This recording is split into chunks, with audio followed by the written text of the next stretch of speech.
shine. She's supposed to be Right. treating me as some vagrant she's afraid will dare to flirt with her. But here Right. she is kind of chatting with me, you know? So I was like, would it be Right. Right. appropriate to give you my number? So how Yeah. funny is it that literally I had journaled about her. Yeah. I was like this that she's cute and stuff, but that's the old me who thought I was gonna end up with some, fancy professional woman. No person Right. I could Right. actually connect with like permanently could have Right. become a professional woman. They would have had to live like me. Right. And Right. so how wild is that? So of course God did that. Obviously. Yeah. Like there's no you couldn't convince me otherwise. Yeah. But Yeah. also I know it's bullshit. Right.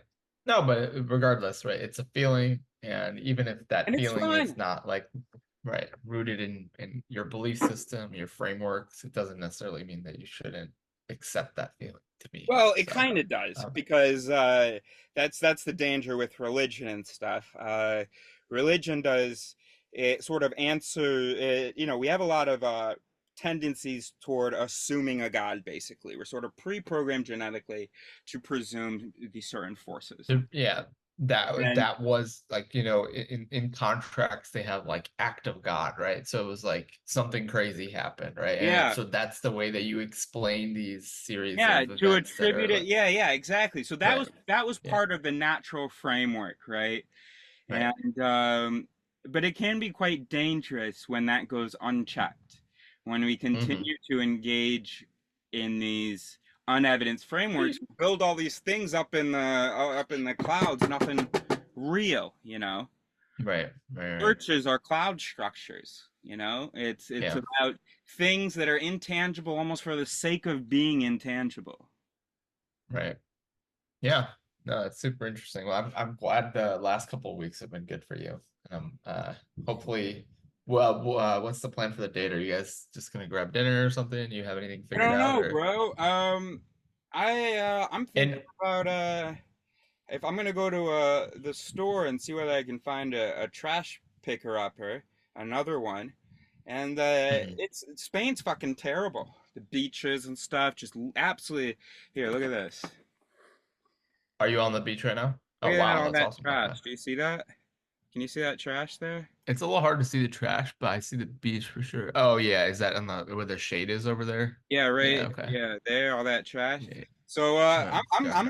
I'm gonna ask her whether she wants to pick up some trash with me somewhere. That's good, man. It's a good thing. I mean, at least you can talk to her then. Yeah, Uh, you can talk, show off your morality. That's true. You are You showing know. off your morality, but I mean, but to be honest, like I actually hate that type of thing when people leave trash at the beach. Like that's pretty. So I have not been around. Wait, hold on. Uh, Tell me about that. What bothers what? you about picking up trash on the beach? Oh no, no that doesn't bother me. When Oh, people leave trash at the beach, that's what yeah. bothers me. Okay. I was like, well, this is gonna. This is Okay. no, no, no, no, no. Yeah, definitely not picking it up. So along that line, I saw something super crazy the other day, which I didn't think I would see in the live um, for a while, but like it was just like at some red light or whatever, and this car had I think maybe like two or three people in it. Person on the right side, passenger side, opens the window, just dumps a bunch of trash. No shame about it, just in the middle of the street. I had not seen that in like months or years, and I was like, wow. You couldn't So wait wild. 2 minutes to just go drop it off in the trash can. That's so Like, wild. and like in the US, it's not like Europe, right? Where sometimes it's hard to find trash cans on the street. You can find trash cans here anywhere. Like Yeah. even in the most residential neighborhood, they'll have at least one trash, like public trash can to use. I So don't I know. was like, that was pretty effed up. But So, anyway, okay. So just speaking of it theory, so for instance, um, yep. the fundamental attribution error. You know what that is? I Well, I just think I quick, yes understand or it no. I'll concept. just tell you what it is if you don't. No, then go Okay. ahead and explain it to me. Fundamental attribution error is when you judge sort of the fundamental essence of a person, for instance, based on a single action, um, Hmm. where you attribute the behavior to their interior essence. And you're likely to Hmm. do that with a stranger, whereas with maybe a family member, you may be more likely to attribute it to the situation. right? That some Right. Right. situation caused their essence to do that, but in normal circumstance, their essence wouldn't do that. Okay. Yeah. With it theory, we remind ourselves that because the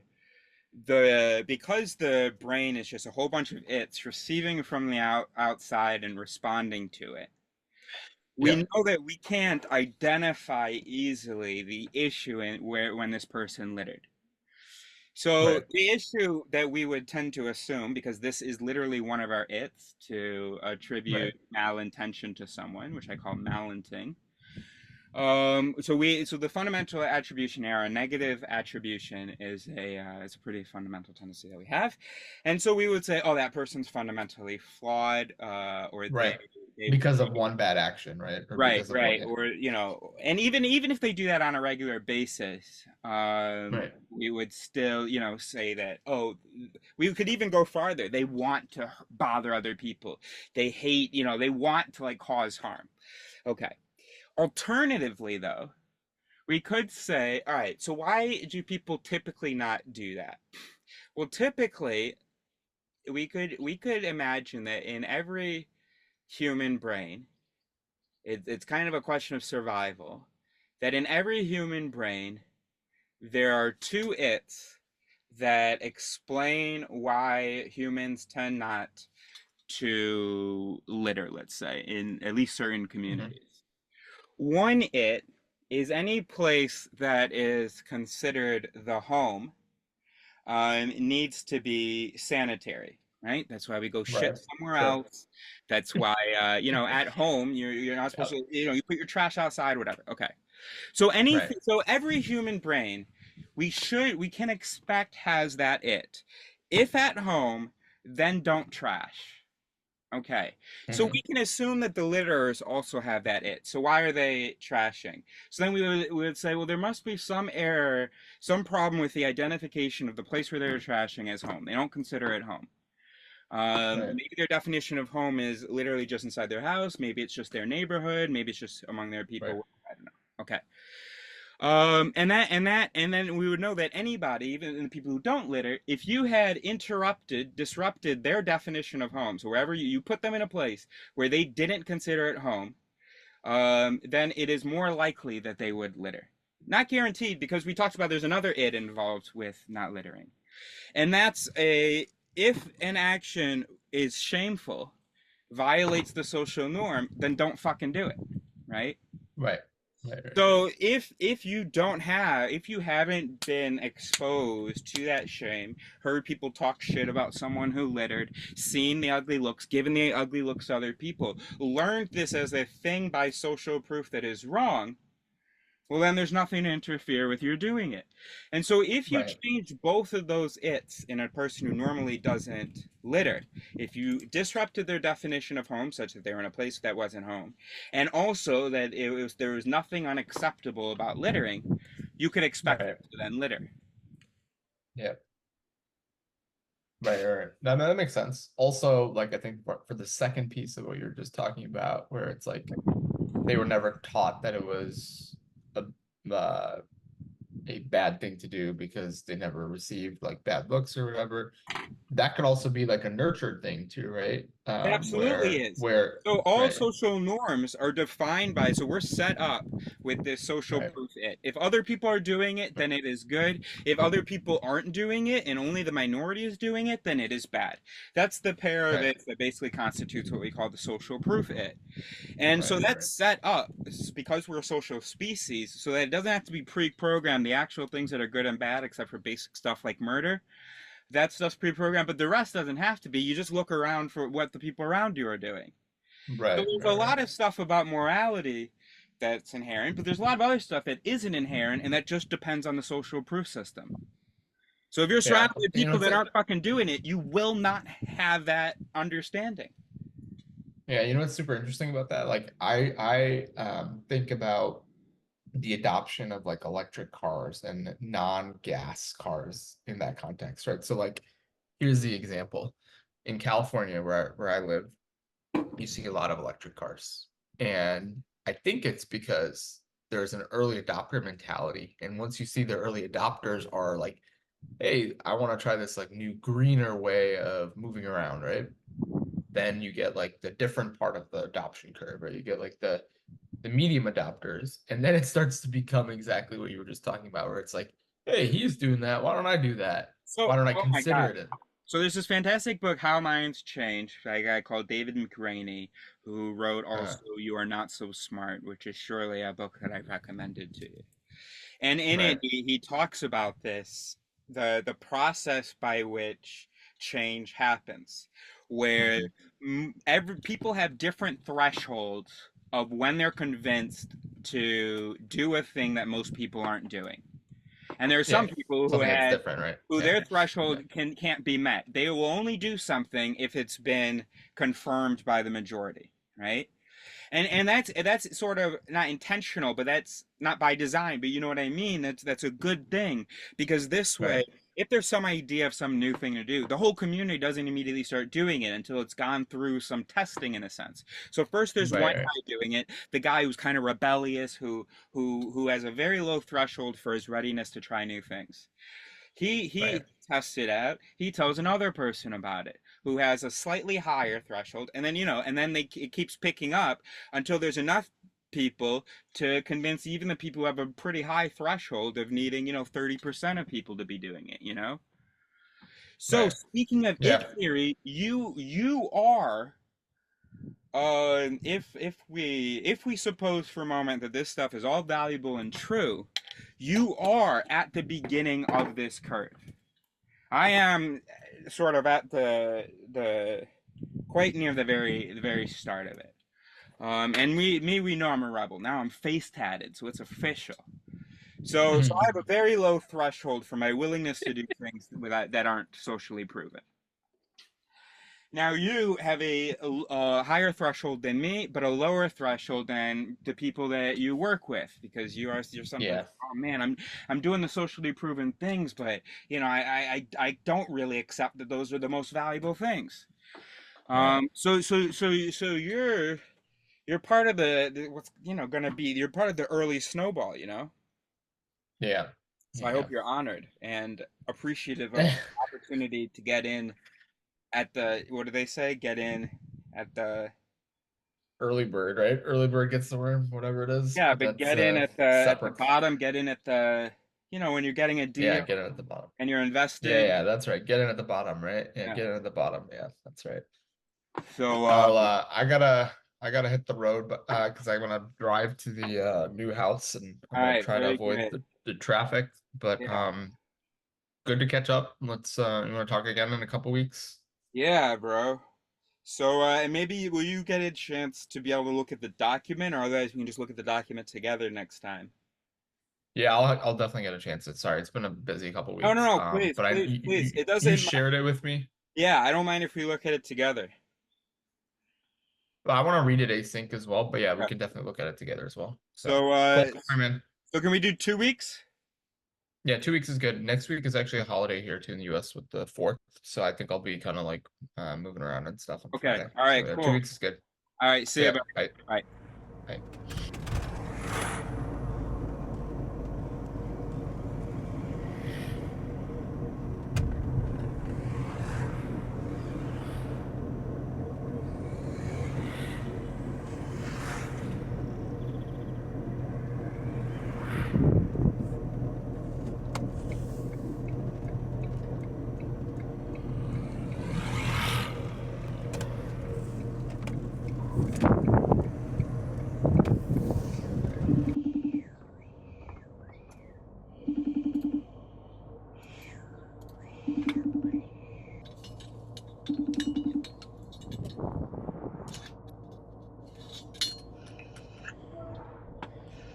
Hey, buddy. I texted you the link. Oh, good morning. Good morning. How are you? Oh, I'm okay. You're okay. What's that about? Uh, well, obviously it's recording, so obviously you're gonna cut this out of anything, right?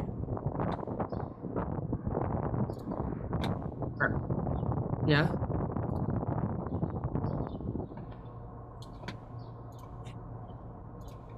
Do you know how to make it so that there's a little Cairo here when I go to look at another window?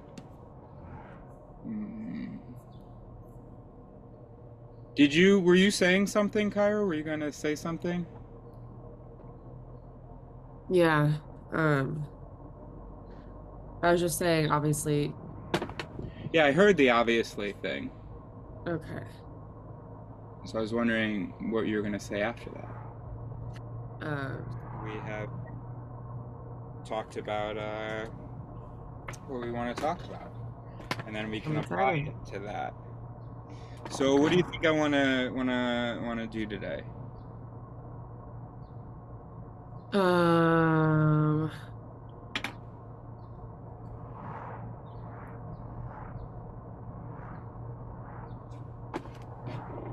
I think you want to continue your conversation from our conversation from a couple, gosh, was that a couple years ago? Yeah. Um, What conversation is that? um,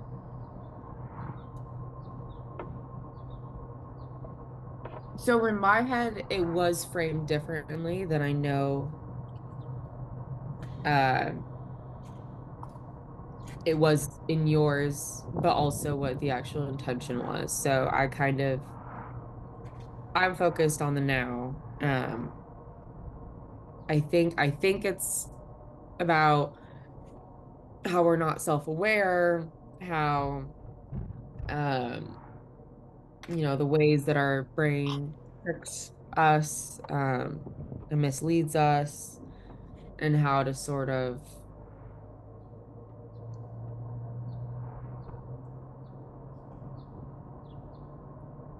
acknowledge acknowledge those things um so that maybe we can be as self-aware as is humanly possible. I don't know.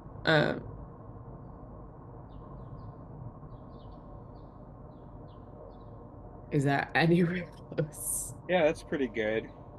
Um, yeah, that's pretty good.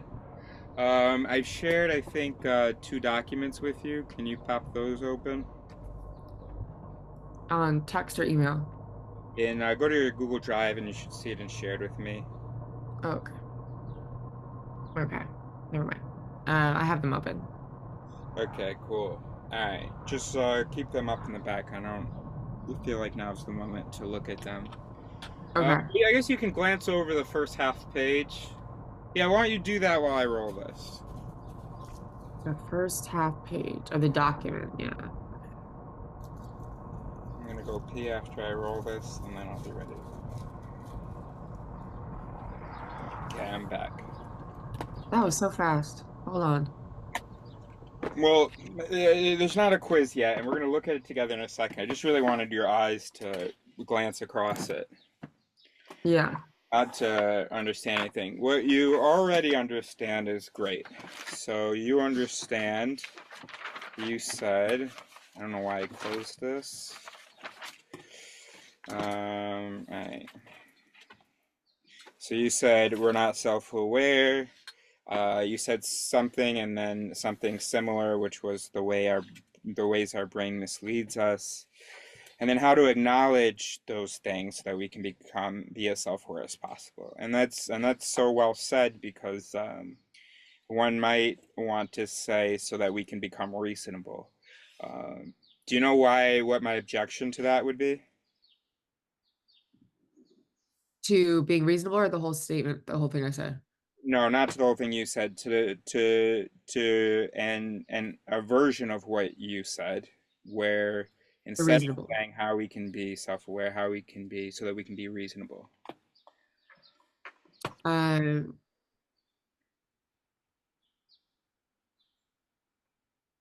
well, reason's part of what we find reasonable is like part of the trickery going on up there. So Re maybe reason's not uh well, yeah, reason's part of the trickery, I guess. So it's like a hard,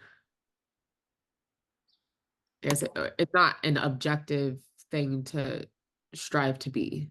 Very good, very good, very good. It is I'm really just your last wording. It yeah. is a thing that it is a thing that well, that'll be a later conversation, but that's basically it. And then we can have a conversation one day when if we I Wait, think but what were you gonna say? um well, there's three words: logical, reasonable, and rational.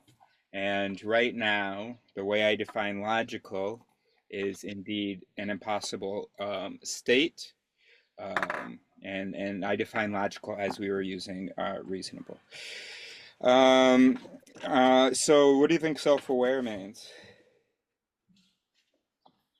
Um, being aware of, or I guess I shouldn't can't use that You word. can start with that. You can think out loud. Being conscious of and knowledgeable of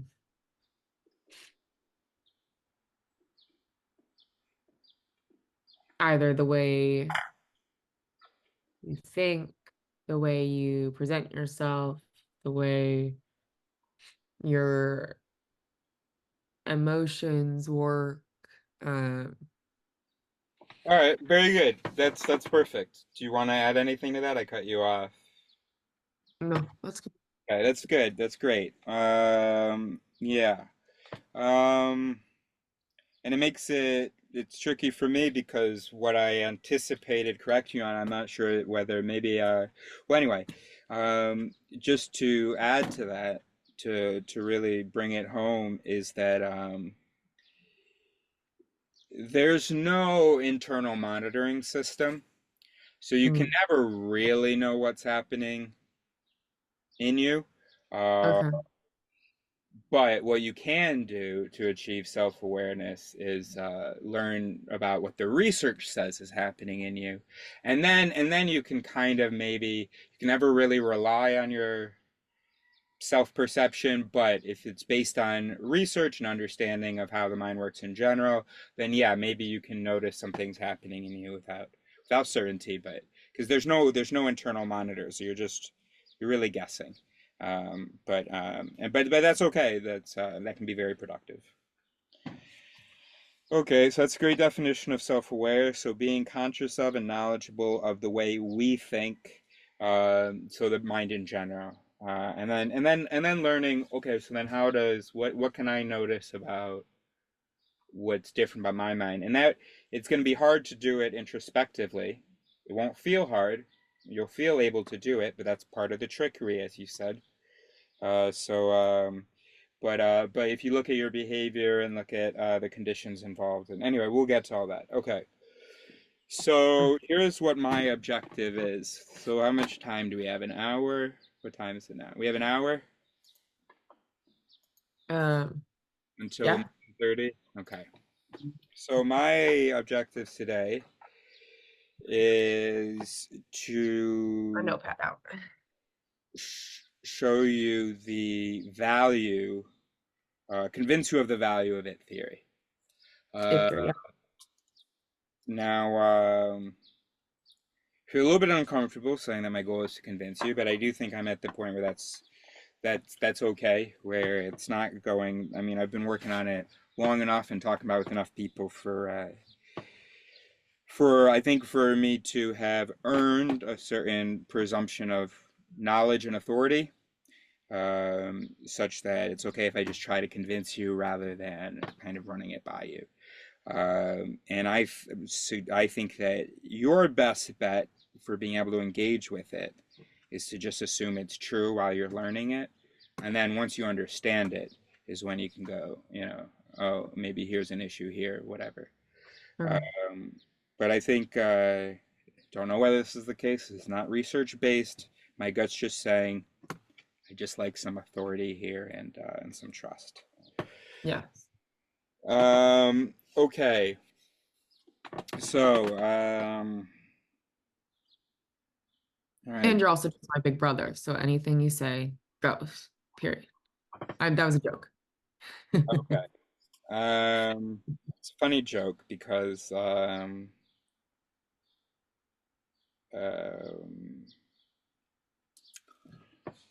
That's not why I'm going to listen to you and accept it and then that's the consider it. joke. Yeah, I got you. Yeah. Um, but it ought to be not just because of the work I have done, but also because I'm Eris. And so even if it's not about being your big brother, because I'm Eris, and Eris isn't too dim, and Eris isn't too lazy when it comes to thinking about this stuff. Got a good noggin. Yeah, I know that. Okay, so all right. So yeah, so I've put as my objectives explain it theory, and then I've added actually to really get you to see the value of it theory. And then the long-term objectives to give you a better understanding of yourself and of others, of course. Um,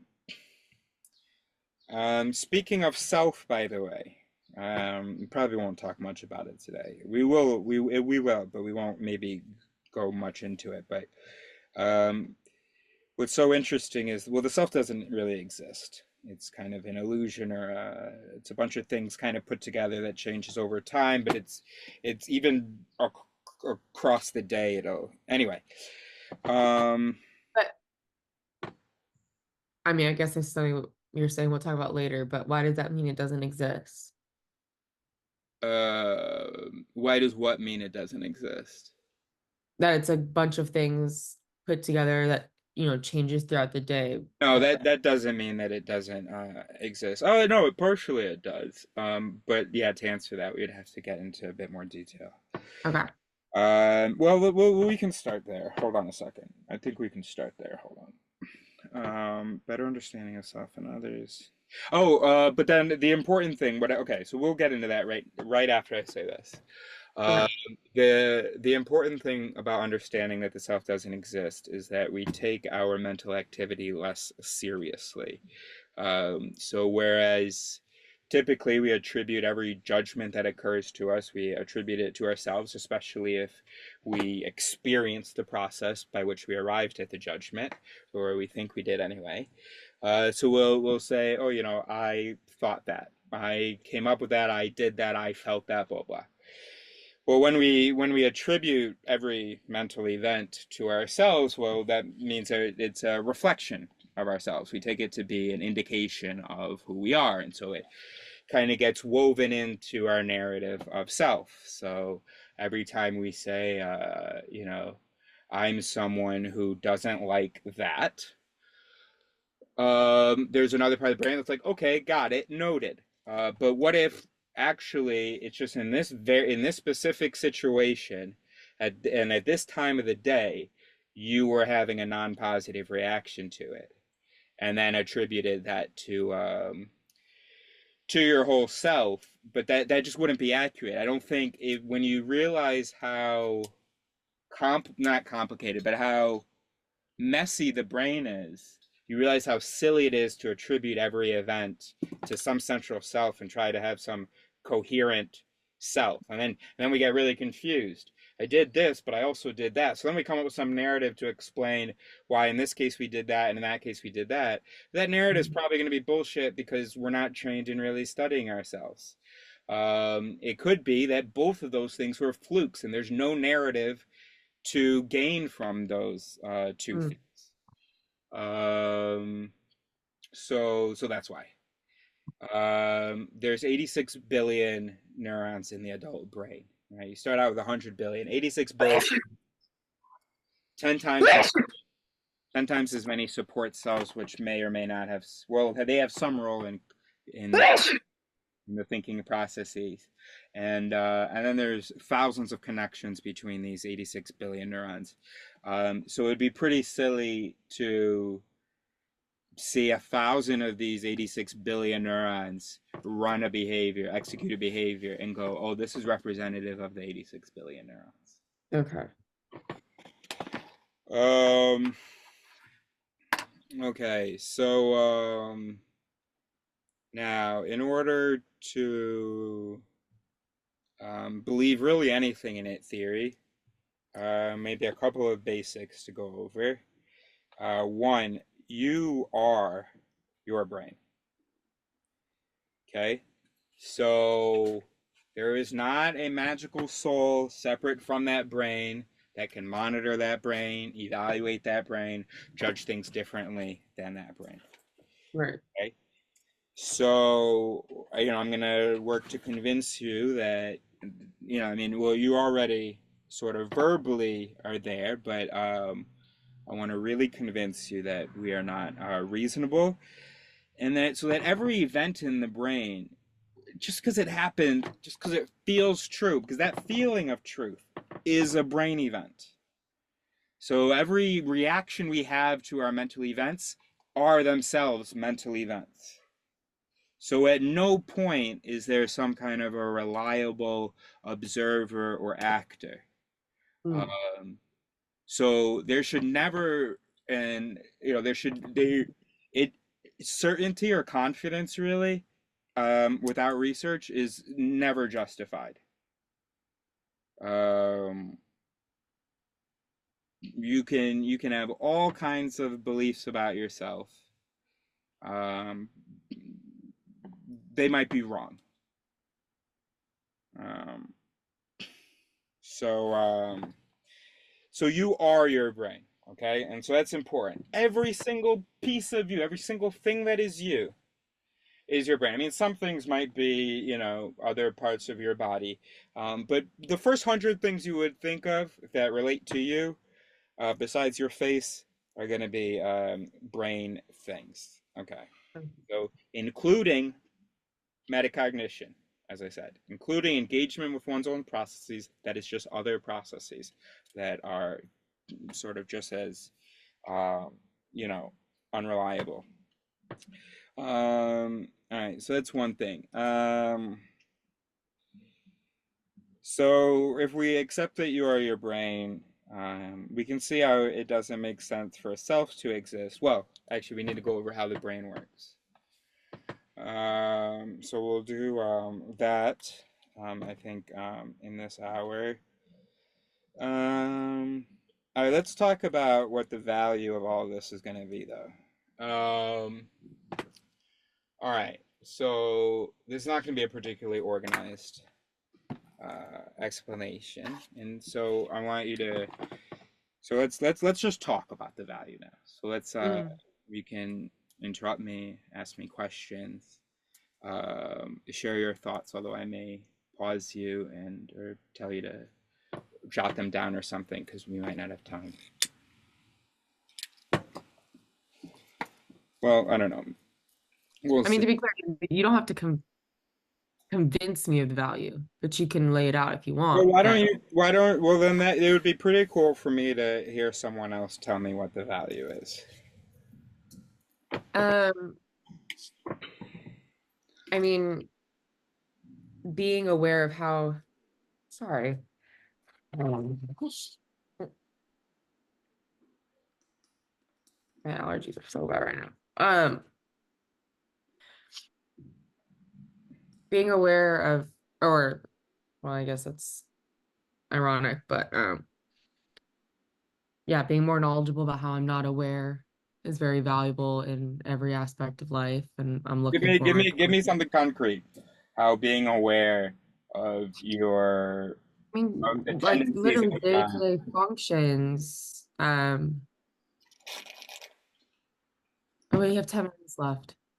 Yeah, we're just gonna. I'm just gonna send you another link when we get cut off. Okay. Um, I think I can also do the Zoom on my work computer because I have like an hour max, if I have it's easy. 45 minutes max, so that'll. Okay. Okay.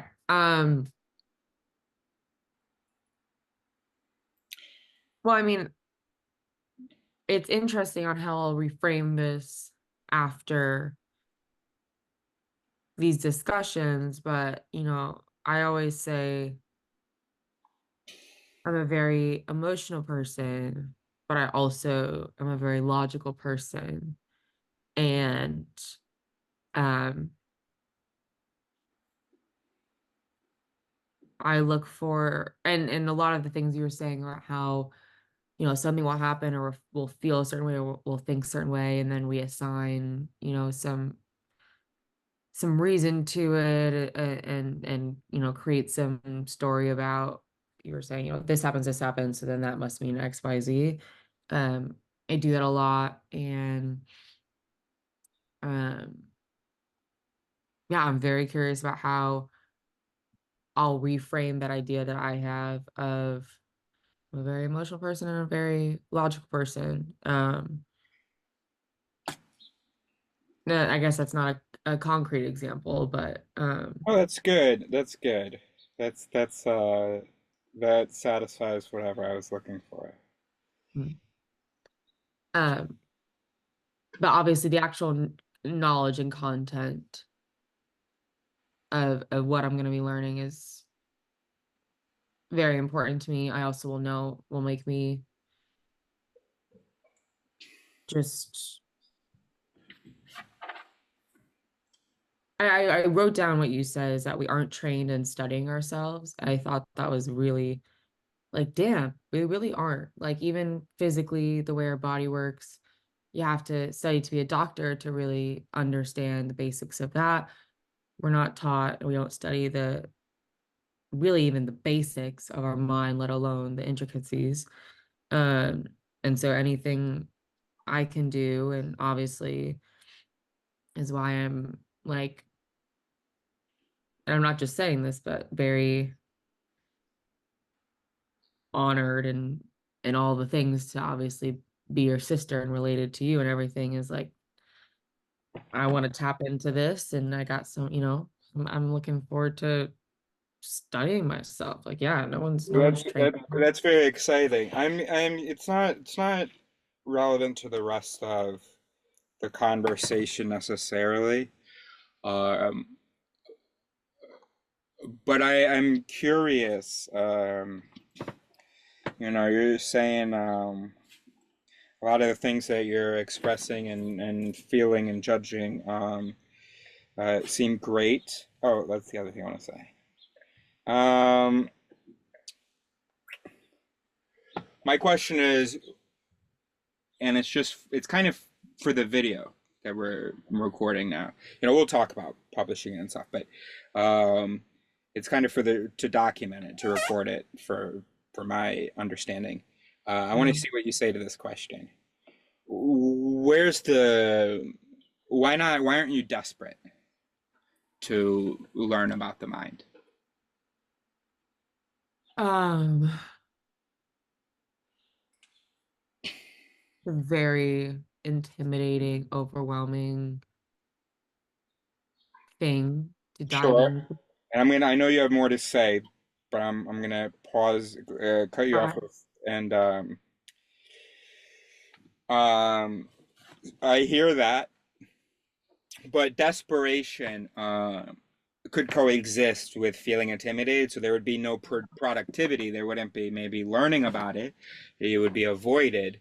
But in the background, I would imagine an anxiety or desperation. I think it's totally. I think I'm very impressed with what you said so far, and it's not a reproach that you're not desperate, because I know why you're not. I don't. I want to know what your experience is of not being desperate. I want to know how you reconcile this idea that we're not self-aware, that our minds are maybe even constantly misleading us, although I'm Mhm. adding in constantly, and then even more accurately, although you didn't have this before, since you are your brain, that you are just actually often making mistakes, uh, so whether misleading or whatever. So if that is a reality that you contend with, that you entertain, wouldn't like that freaked me out when I was a kid. That's why I've been studying the brain. That's what I attribute it to anyway.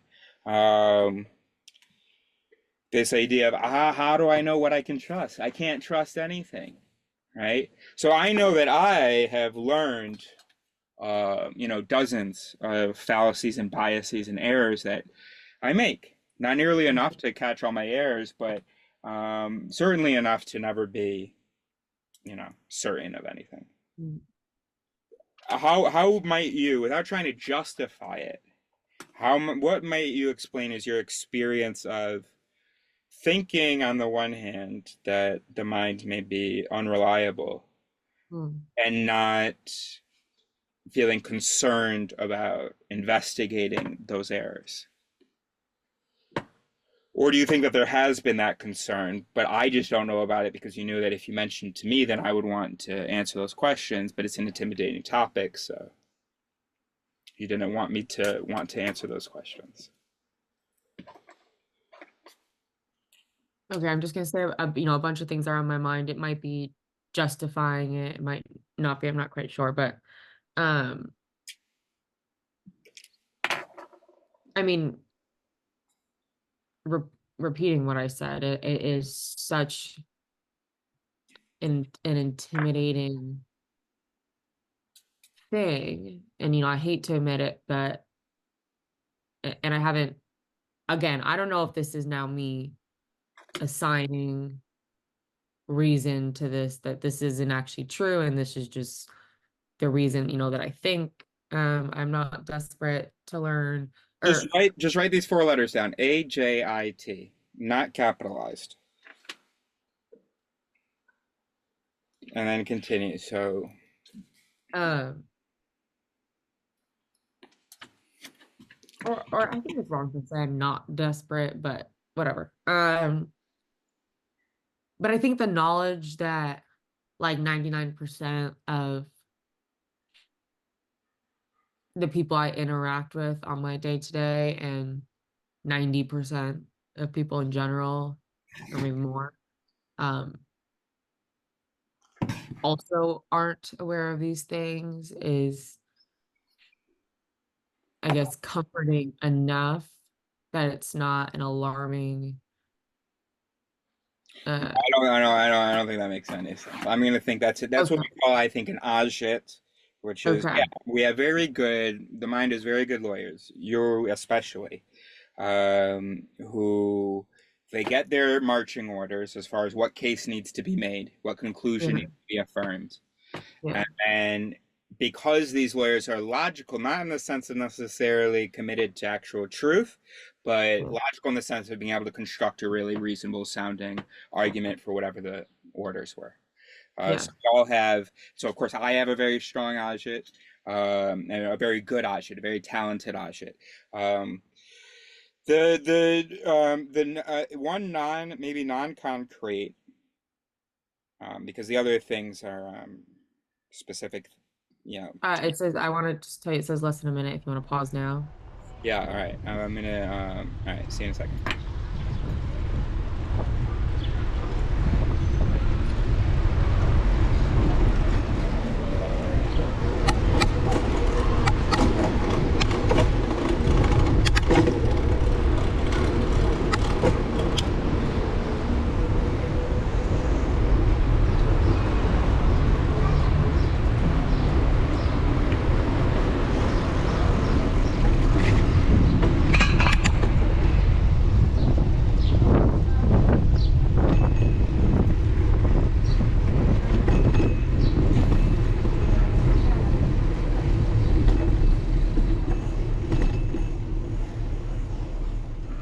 All right. So anyway, the most important thing is humility.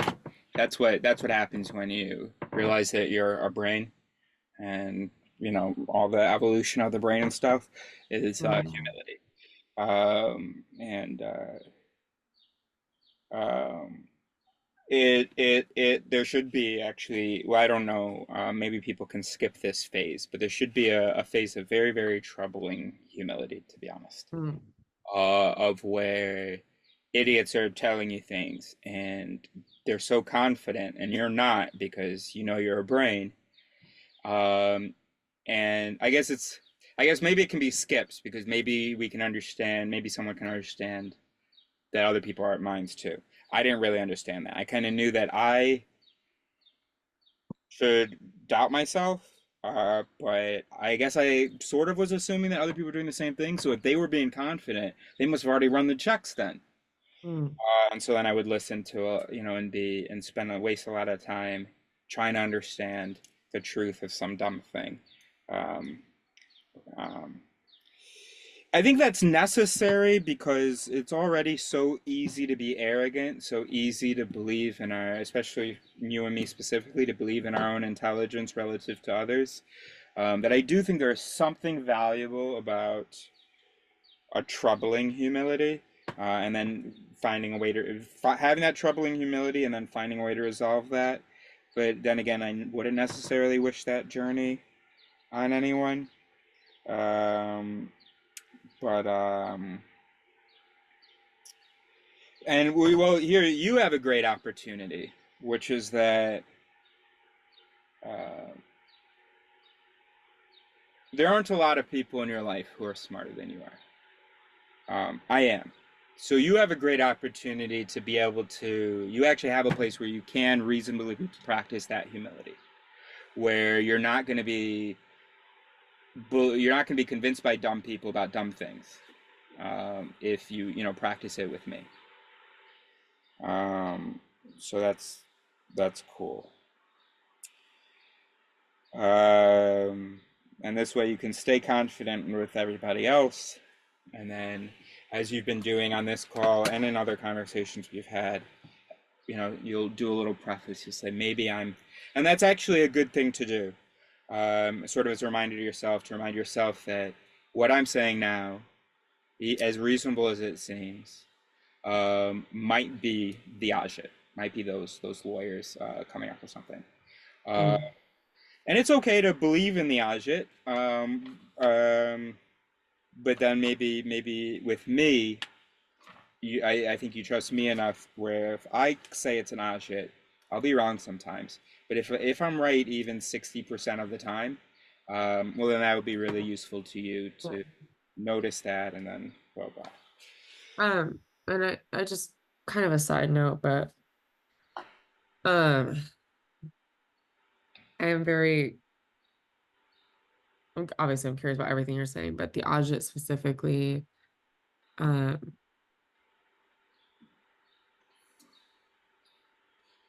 DJ, that was one of his big. We'll talk about it. We'll talk Okay. about it and listen, I'm ambitious, so or maybe I won't even attribute it to ambition. Maybe I don't know, but um, all right. Daniel Kahneman, who wrote Thinking Fast and Slow, the most important book in the world, um, since mine hasn't been written yet, Awesome. um, says that wants us to be able to identify the fallacies and the biases in other people and stuff, and that would be a stepping stone to well, anyway, if people can see it in other people, then everybody will be kept in check by other people. um I just admit that I guess I can work on it, but it rubs me the wrong way when people learn about biases and start talking about other people. Mm. And I don't, I just mean in general, sort of, when it happens too often. You know what the Dunning-Kruger effect is? No. Dunning-Kruger is often presented as why stupid people think they're smart. It's not what it Uh, is. It's just that everybody is overconfident in their abilities. Everybody overestimates their abilities, at least in certain things. Now, of course, women have been socialized a certain way to be humble about certain things and so on. But barring other things, barring certain socializing and all that, we tend to overestimate our abilities. And what's really annoying is when people talk about the Dunning-Kruger effect, but present it as, oh, why those people think that they're smart, why yeah. stupid people think that they're smart. I sent Mm. the article, a Dunning-Kruger article, to someone, and they said, oh my gosh, I know some people who are in that club. I was like, in what club? And she goes, well, in the article, you kept saying that there's people who's a part of this Dunning-Kruger club. I was like, I don't know what you mean. So we went into the article. Here's what David Dunning said. Here's the one thing you need to remember about the Dunning-Kruger club. We are all in it. Yeah. And from that quote, she comes to me and says, oh my gosh, I know some people in that club. Yeah. It's you're in that club. And you've just proven it to me by referring to that club as occupying other people, Yeah. even though the very quote, and you probably think you can read too, even though the very quote said, we are all in that club. Yeah. Wait, so but to be clear, what I was gonna say wasn't it was about me and my own agit and like how Okay, it good. I was appreciate that. I hear that. Because yeah, that's gonna be really interesting looking at gosh, it'll be pretty amazing if we can talk about your agit. Anyway, let's get to the basics. All right, so how great. much? I'm listening. Okay, so can you hear me? It doesn't say whether you're like muted. Oh, participants. Oh, okay, muted. All right, so here's what we'll do. So in a half hour, all right, we'll talk about the specific things of value real quick, and then we'll actually present it theory, give you a usable introduction to it theory. All right, I'm glad this is going so well. Okay, so the number one takeaway from it theory, well, the first takeaway anyway, should be humility. And I'm back. you heard everything I said? Yes. And all right, so so concretely some things of value. Okay, so there's what we call a map it, which is map and then it's all one word, capital I, capital T. Okay. And a map it is going Wait, to be map or math? map. It's going to be Oh, a map of cognitive processes. And so oh. you'll be able to, it'll be an exercise that people will be able to just do at home. They have a situation. They write down, first of all, their behavior, their reaction to the situation, their feelings. So that's the output of their mind.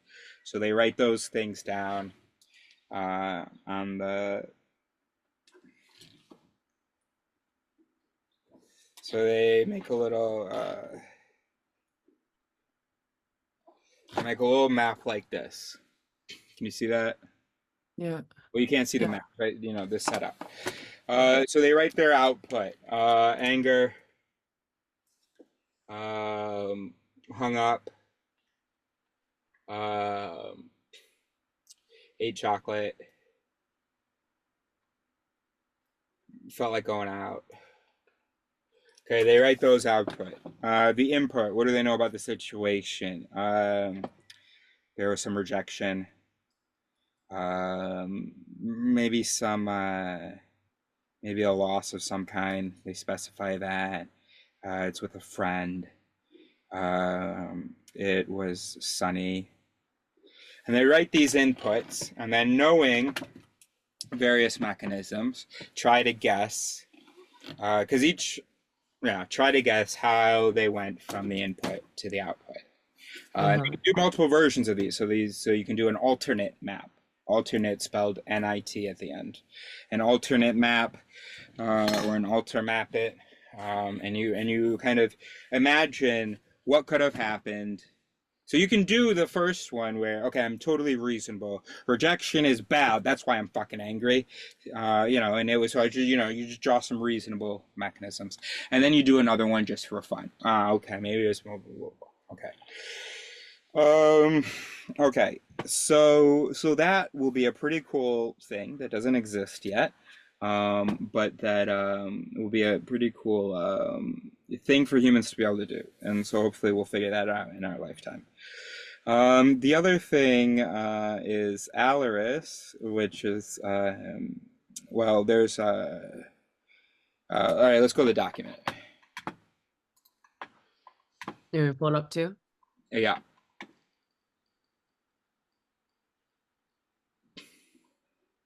Okay, so you can click on my photo to see where I am. So of course you know what ERA stands for. And But then not still. SIL's just my IQ. Alaris is the application of the principles of Eris. Okay. Monalaris, dialaris, wealaris. These are three sort of subcategories of alaris. Okay. Monalaris for one, dialaris for two, wealaris for, a group, community. Okay, so that's the other thing of value is that I want to figure out a way where someone has said something to you and you have a reaction to this. Are they full of shit? Is what they said true? Or maybe that's a hard question. Is what they said worth investigating? Are they sort of worth listening to? Have they demonstrated, certain concrete behaviors, principles of thinking or of, engagement with their own thoughts? And so you would have like this pre-checklist. How much do I need to engage with what this person has said? How seriously should I take this person? How likely should I be to change my mind based on what this person has said? So then you'd have a pre-checklist, like, how often does the person make humble remarks? Like, I don't know whether this is true, or skeptical remarks of themselves. How many questions do they ask? How comfortable are they making a statement? How many pieces of evidence do they need to feel comfortable making a statement on average? Things like that. And then the actual Monalaris, Dialaris, and Wealaris are actual techniques of, so for the Monalaris, well, that's kind of part of it from Monalaris. So there's that pre-checklist, and then there's, okay, let me evaluate what they said. So here are the exact words that they said. Now let me try to reconstruct it as a sort of argument. What are the support points? What are they supporting? What's a KES? A KES is there's some vocabulary in here. So when Is that in the PowerPoint? you're doing a Monalaris, you are trying to study a claim. What are the constituent That's statements? a KES. Got it. And then that KES is an answer to the question at hand, the subject at hand, the point of contention, which is called the ethic. So you see ethic here as well, to resolve an ethic. So the question is the ethic, and then the KES are the various claims. The various central claims made by the different parties, or each party makes a claim. Okay. So Monalaris, you try to study it, and then there's even going to be a part of it where you actually evaluate the evidence involved. So I'm working on that. Dialaris is a way when two people disagree, how do we keep track of the conversation? Because I don't know whether you've noticed, but every conversation you've ever had is shit. And it just ends up being kind of about the vibe. And there's not the correct weight given to the right statements. There would be times where the person will accept a statement, but then say something else which totally rejects that statement and will completely have lost track of the acceptance of that previous statement, etc. We just move the topic around. We say things that sound reasonable for the case we're trying to make, but in no other case would they ever sound reasonable, and we can realize that actually so they are not reasonable. So we would want a system where we can keep track of these statements. Here are my sort of premises and the conclusion, where we can then, okay, so your third premise there, I object to it, here's why. So you agree? Okay, so we're gonna drop your third premise. You said you didn't like my second premise. I'm willing to drop that. Let me see whether my conclusion still follows from the remaining premises. No, it doesn't. You know, what do we do now? Blah, blah, blah. And then we, Alaris, for when you need to transmit an understanding or a thing to the public, or you can have two people debating, not doing what we just described about trying to, you know, work together and be reasonable. They're just doing a shit debate. But then it's the spectators who are trying to receive it in a quote unquote reasonable way. Okay. So they're trying to benefit. Sorry, did you watch the presidential debate? No, but no. And we're not going to talk about it because I don't want to get upset. So, all right, scroll up to the top. Yeah. And I am now going to give you the explanation of it theory. And sorry, I'm realizing now we didn't do the sort of discussion I wanted to. I'm happy with how it went, but I'm sorry that I didn't make it a conversation like I wanted to. All right, so now this part is not going to be a conversation. So you know, we'll have to save that for next time. So Okay. Before you dive into it. Great. So it theory. This is a way for us to talk about the mind. I want to give you a usable way to talk about the mind. So there are certain concepts and certain language. First language is it. What does it mean? Okay. So it is one of the thousands of characters in your mind. They're all called it. You know, they're all it's the little minions, these little it's who are operating. Okay. How do they operate? Because they're not actually like little minions. Each one of them, each it, is a unique if-then protocol. So what you can imagine is a skull full of minions. And there are some of those minions, some of those its, who respond to the color blue, for instance. If blue, then sad, maybe is one. So he's just waiting there for blue to be received by the system. And once, so blue light is presented to the skull. I mean, well, you know, not, you know, but is presented to the eyes and is sent into the its. There is an it in there that's like, you know, that gets, oh, we got blue here. Okay, sad.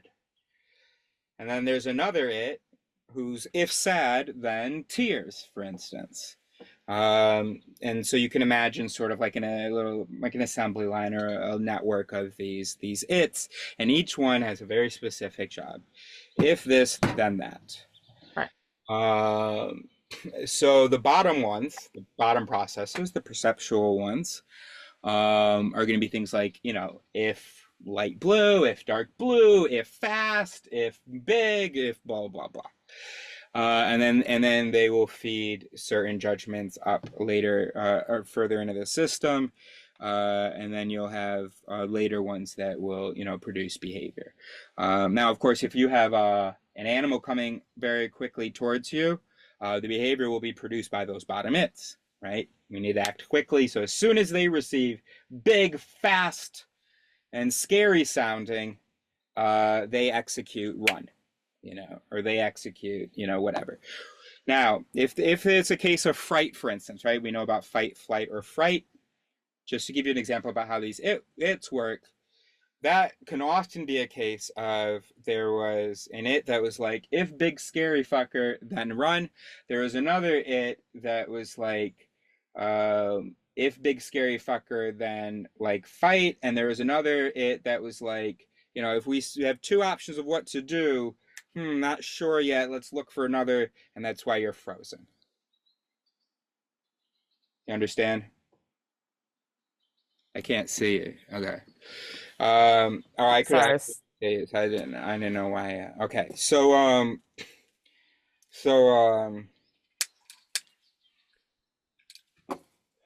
there you go. So the whole mind is the competition and the collaboration of these its. They're all mindless though themselves. The mind is a mind. But there is no mind inside of the mind.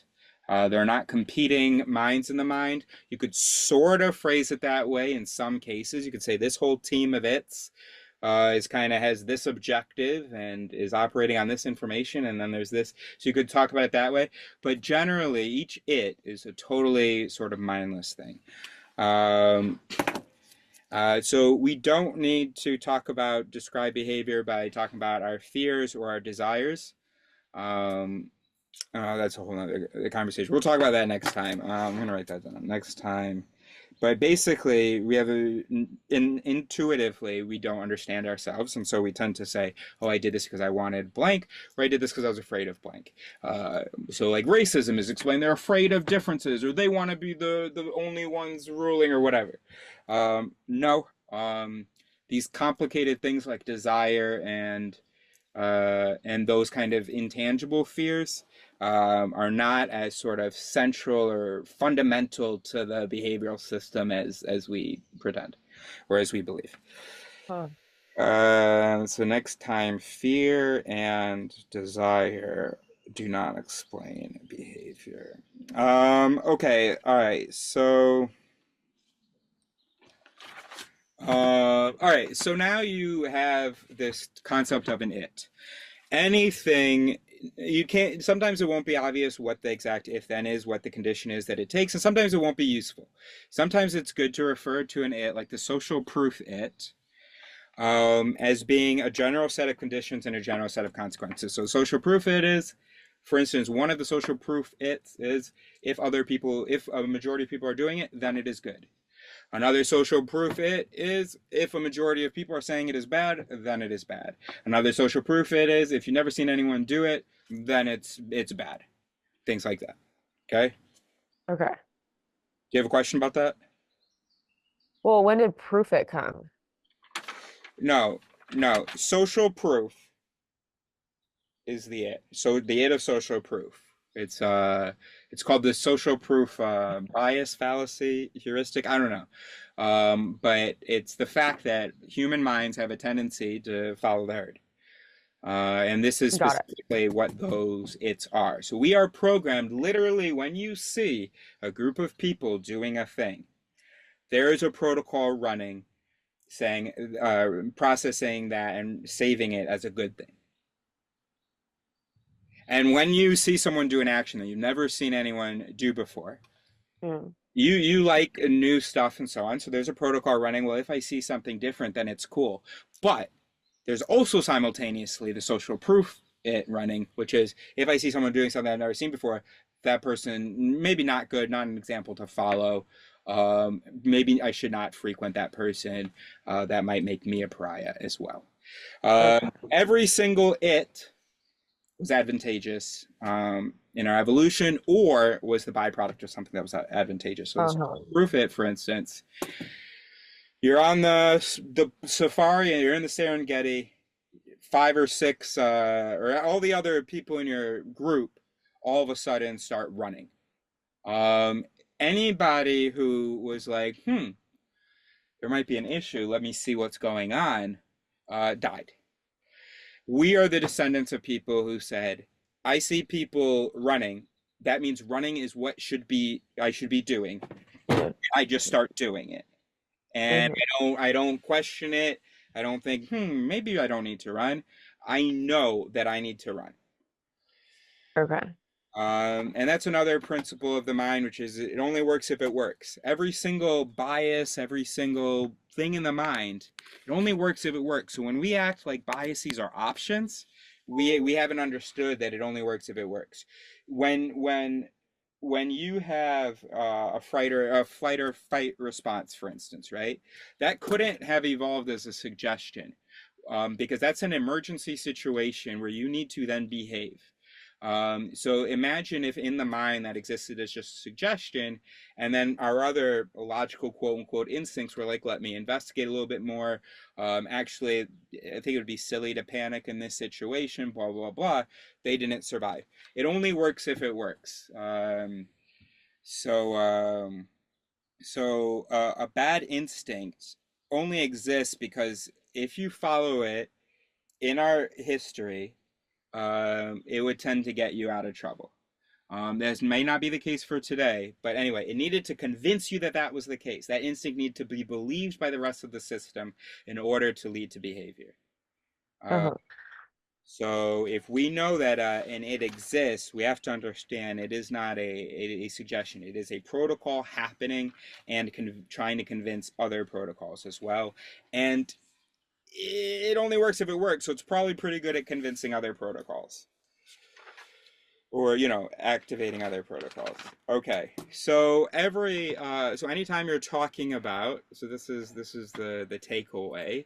Anytime you're talking about a mental process or event, you can talk about competing its, and you can try to identify what those are.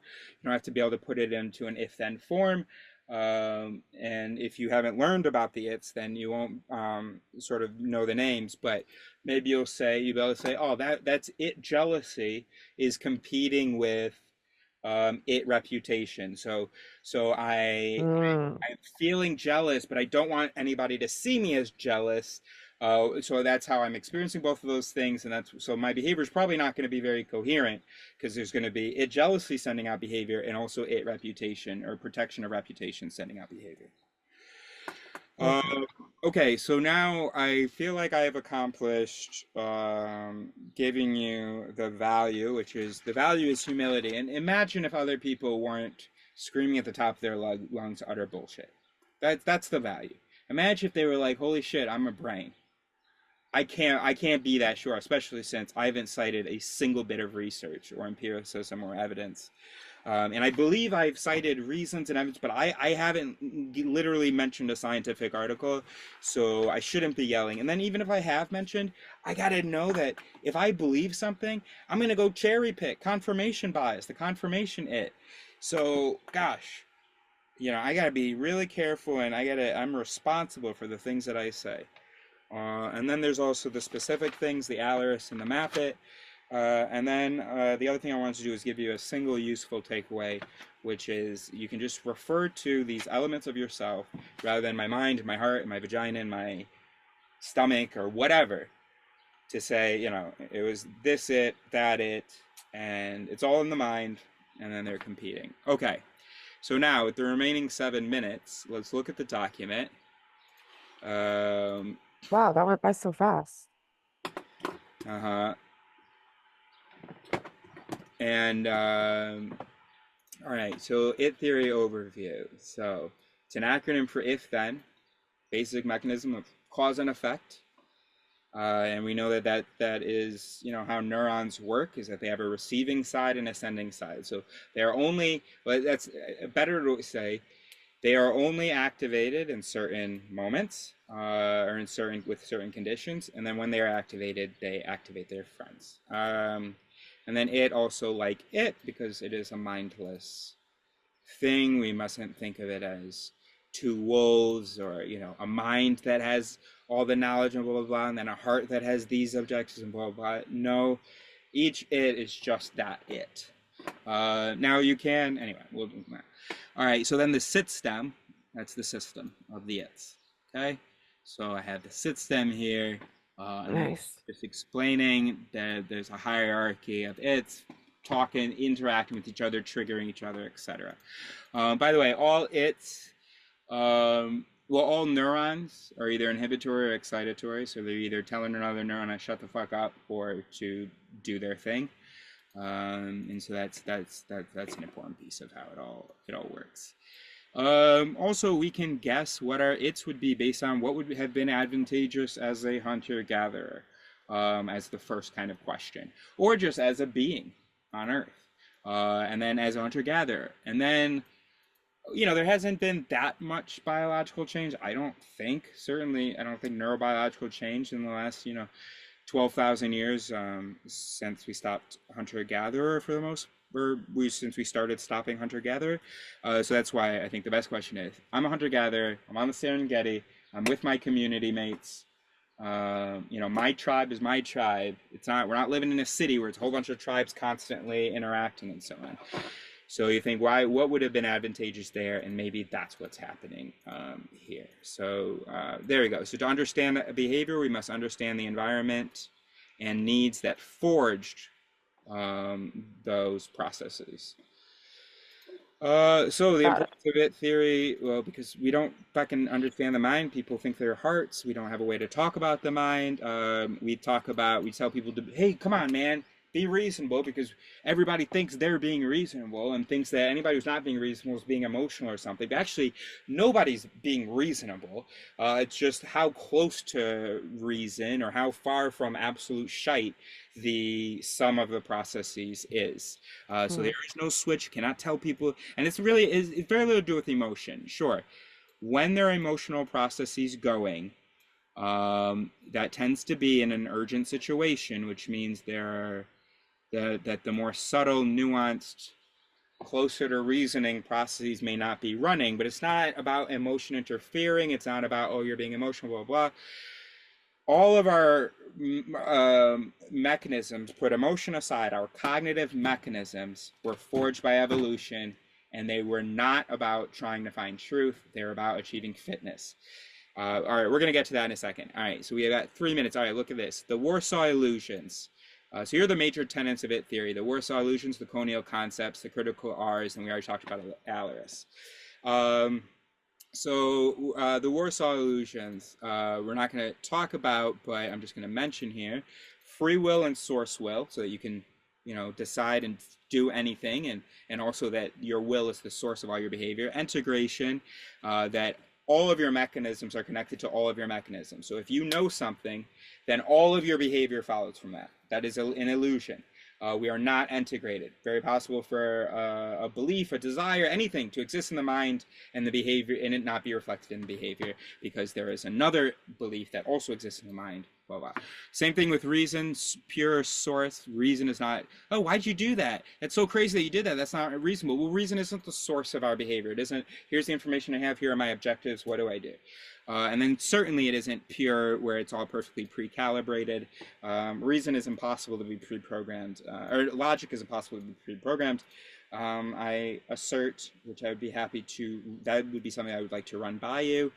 And then so the Warsaw illusions, the acronym is WERSOSO, WERSOSO, but I came up with it in Warsaw, so we call it Warsaw.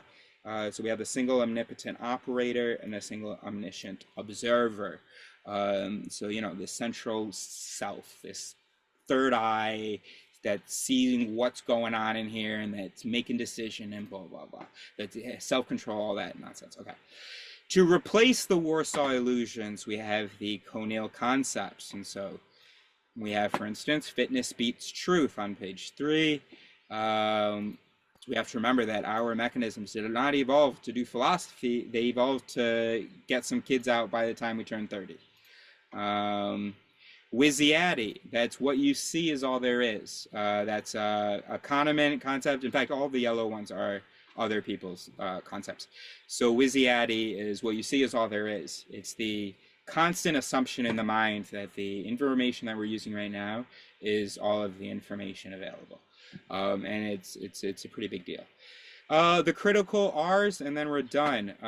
So what does critical thinking mean? Well, that would be an interesting conversation maybe, but I'm just going to define it for you as I define it. It's 4 aspects. 3 of them are for the individual, so they're like critical thinking, and then we have like critical communication in a sense. So critical thinking, before any of the thinking, it's an understanding of what the mind is. And so it's an understanding of that the Warsaw illusions are not true, that you are not a single entity in there, and so on, and that also like naive realism is not true, which is part of the single omniscient observer myth. So this idea that the world as I see it is correct. So you learn that those things are not true. You replace them with some of the Conil concepts, but this is new because this is where I am now in Conil. So confabulation, that stories are always being invented and believed, being sold in the brain and being bought by the brain. So we have to be, and so there's some really interesting experiments that show just how scary it is, how full of shit we are. All right, so then the critical R's, critical recognition is knowing that stuff. Critical research is basically just doing science, but with recognition. And then creflection is the, Alaris comes in under creflection. It's how to sort of try to be reasonable in a sense, with critical recognition and knowledge of actual sort of, biases, fallacies, and what logical inferences are allowed and so on. And then critical resolution is how to communicate about that in order to try to resolve. And then I think that, that's it. There's my presentation. Okay. Obviously, that last, I'm going to have to review this document more slowly on my own time, but Well, this is really exciting. if you want to write it, well, I don't believe that you will. I guess you can convince me that you will. But what we could do is, if you wanted to just look at the CRs there, after this call or after your yoga or whatever, then just to recap on that, then that would be good. Okay. I mean, I am going to look through, I mean, I probably won't get through all these definitions in the PowerPoint, but I'm going to look through them, and this is really exciting, bro. Yeah. I knew it would be, but Okay, good. this is, I'm glad it's exciting. yeah. It was very good. I think, it's concrete stuff that can change the world. It needs a little bit more development, but even theory by itself. It's, oh wait, I do have to say one more thing because we have 1:30, so I want to use this. Is that okay? Oh, yeah, I was late, please. Yeah. Well, it's not about the deontology of it, but the consequentialism of it. Will you be late to your thing if I take my 1:20 here? Is that okay? I haven't checked traffic, but if I'm late, it's fine. No, a minute's not going to change it. Just sorry,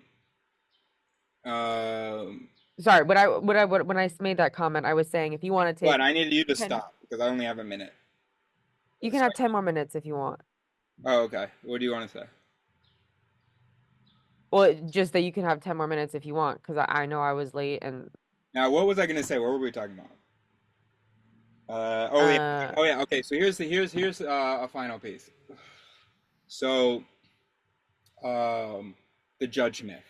It's sort of all the Warsaw illusions are kind of bundled together in the judge myth. So let me just call you right back and explain that.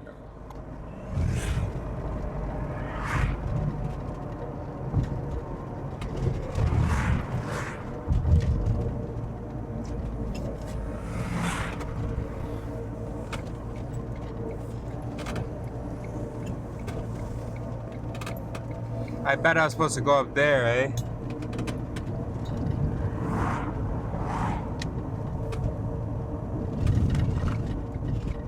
He bid. Okay, so 24 Foxtrot 30 Golf 1835 Cairo after theory explanation. Now judge myth 5 minutes.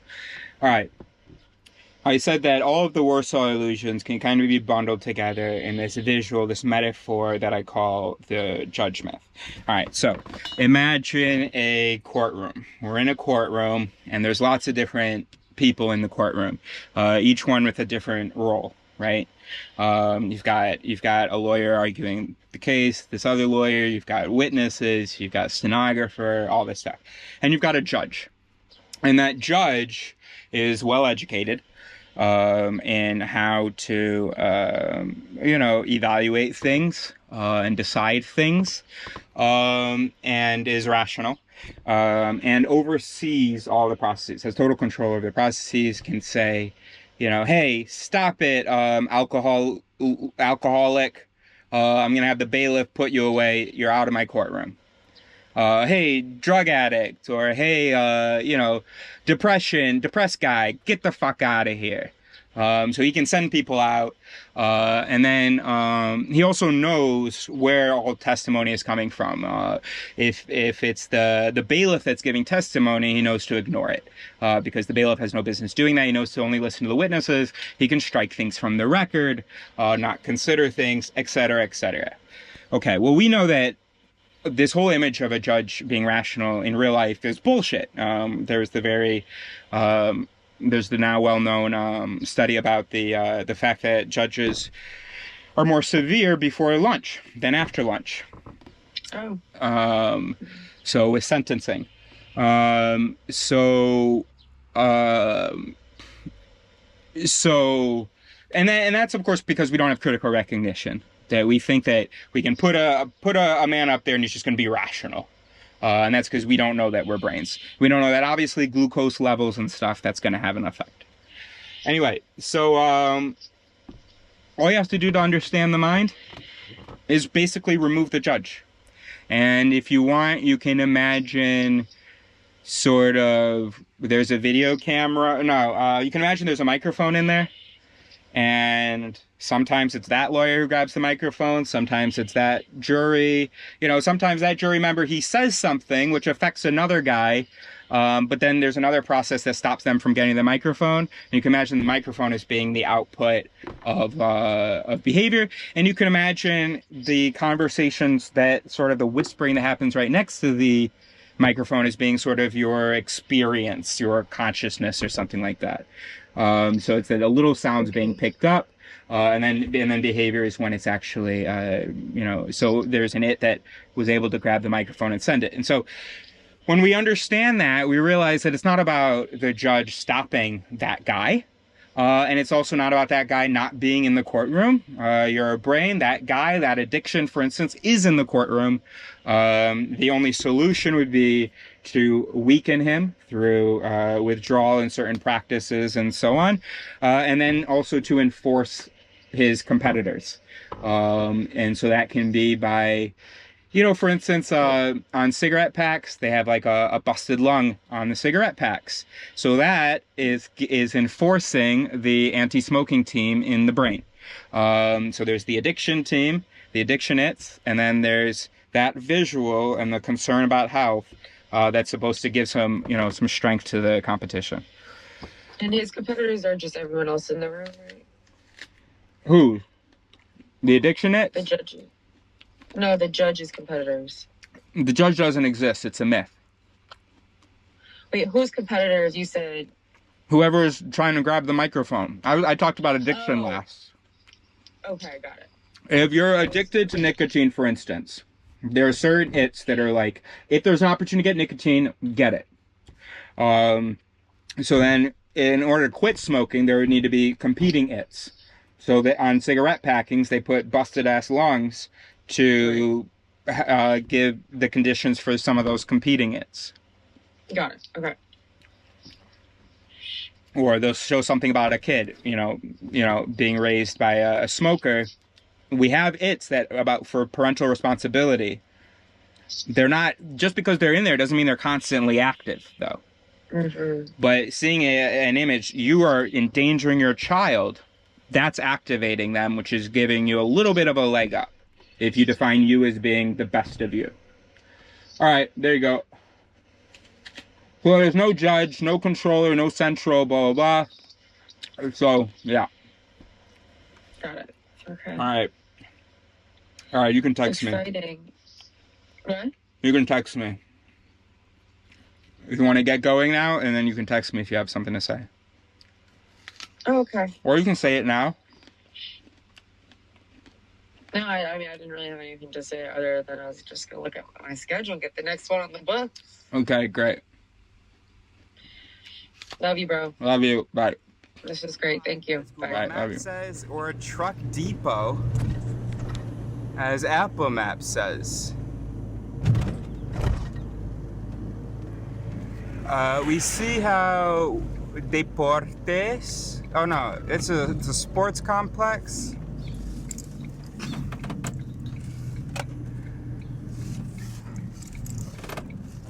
Hey, this looks pretty fucking awesome to me, bro. This looks pretty fucking awesome to me, bro. So Ali the Turk left a syllabus of a comment on my last video. I definitely encourage you to read it. I can't figure out how to get that like make a post out of a comment thing to work. I'm still not good at Instagram, but it involves a lot of the relationship between identity and politics, and it's really layered. So I just want to speak to one component of it, and that is this question of, are politics right now particularly biased towards identity? And I know that it certainly feels that way, but whenever I see an idea like this, what I try to do is look for the historicity, which is just like, is it historically present in other periods of time? Because essentially, if there's an idea that that something is particularly pronounced now, but we find it in the same degree and kind of emphasis throughout time, then it's not necessarily particular to now. And I want to make, since I'm trying to make my page, channel, whatever, largely about thinking clearly about social problems, I do want to point out that looking for the historicity of an idea is not always relevant. And a lot of thinkers have made huge mistakes in terms of evaluating an idea based on whether or not it is present in history, and differently by looking at essentially the partisanizing ideas, which is like identifying different groups of people with an idea and then using that identification as a point of judgment on the idea. This happened with one of my viral videos. I was speaking about the importance of learning formal logic, and someone pointed out that ancient Greeks valued learning formal logic, and they were all pedophiles, which is also a gross generalization. And so therefore, or they all had slaves or something like that, which is a different but slightly more accurate gross generalization. And therefore, learning formal logic wasn't of value. So this is an example of using historicity badly. But if we're just looking to see whether or not something is actually particular or special to the current time period, then historicity is a relevant quality to look for. And so if we're talking about whether or not identity is particularly important to politics now, we can look back to other times of large social unrest, like the early 20th century, and we can see things, we can look at the public discourse, and we actually see that identity was very, very important. A lot of the Bolshevik thinkers advocated for judging people not based on their actions, but on essentially just who they were. What family they were born to, what type of education they received, what sort of occupation they held. And remembering at the time, occupation was more about who your family was and what opportunities you received. Occupation wasn't as free and variable as it is for at least a lot of people in like the States now. And so that was a massive, even greater emphasis on judging people on the basis of identity than there is now. Mein Kampf opens up with Hitler giving this description of his childhood and how he learned at an early age that to be properly German was to hate the French. And so he uses this as a basis of this notion that being a good German is about hating the right people. And then obviously he builds on that towards all this other shit. And we also see Justinian and Theodora, if we go way, way, way back, manipulating the masses, not just with bread and circuses, but specifically bread and circuses that pitted the Blues versus the Greens, which is not at all different than Raiders versus Broncos. And people identified with their team, like an athletic club, and, fought people and killed people and had riots and things like that. And, this still happens today. And so I don't think that identity driving politics is particular to today. But when I do look back at the historical examples, I mostly see it as a matter of a handle that leaders use to control large groups of people, because it's just a oversimplification that is readily available, that is biologically enforced, that allows politics to, just be accessible and really simplified for the masses. So identity is important. Essentially, whenever there are a lot of people that have some amount of political empowerment, in at least in mass, and are kind of dumb. That's the relevance of identity to politics. Whenever people are just dumb, identity becomes super important. That's my conclusion. Cheers.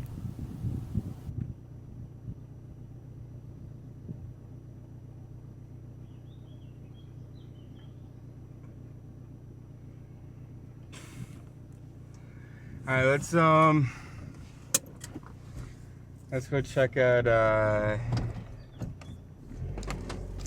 let's go check out this river spot as well. Might even make a friend. Oh my gosh, no, this is amazing. This spot is perfect, Nays. 24 Foxtrot, 28 Echo. I was just thinking again about how funny it is. You know, this Instagrammer, well, I guess not Instagram, but he's got several thousand followers. And he responded to a comment of mine asking for an explanation of it theory. And I gave him, I didn't get follow-up, but it was probably around midnight his time when he asked for the explanation. But anyway, and now I turned off my internet. But anyway, I wouldn't be surprised if it doesn't get a response from anybody. And I'm just thinking again about how funny it is that that the general public so disinterested in learning about how their minds function. And that the people who are really interested, the humans who are really interested, are only interested in it because what they're doing involves you. So the marketing companies, the stock brokers, they're learning about their own minds so that they can make tons of money with their decision making. So that's not, I guess, about you, I guess, but you don't win in that when they do. Not the general public doesn't win when they play. Governments, you know, corporations, executives, or at least, you know, managers, you know, human resources, you know, whenever the human is the resource, they want to know how the human functions. And meanwhile, you are like, oh no, I'm a reasonable soul. None of that shit works on me. That's for the sheep, the unthinking. But I see things clearly. Okay. But I bet by the time you realize you are a brain that only has representations of the reality around you, they'll have figured something out. Something that does work. In fact, I think it's possible that the fact that you're so blind to the fact that you're a manipulable brain, I think might even be evidence, circumstantial, that they have figured it out. Because despite all the research, the best-selling research, the New York Times articles, all the stuff that's out there for the at least high end of the general public, and they still aren't scrambling to learn about decision making and psychology in general. That's why sometimes I'm just like, I hope y'all all burn.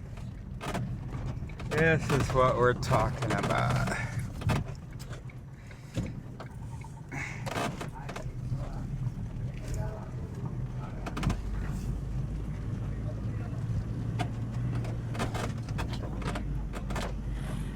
Got a Lido open on fucking Sundays. That's 1 minute away. Oh my goodness.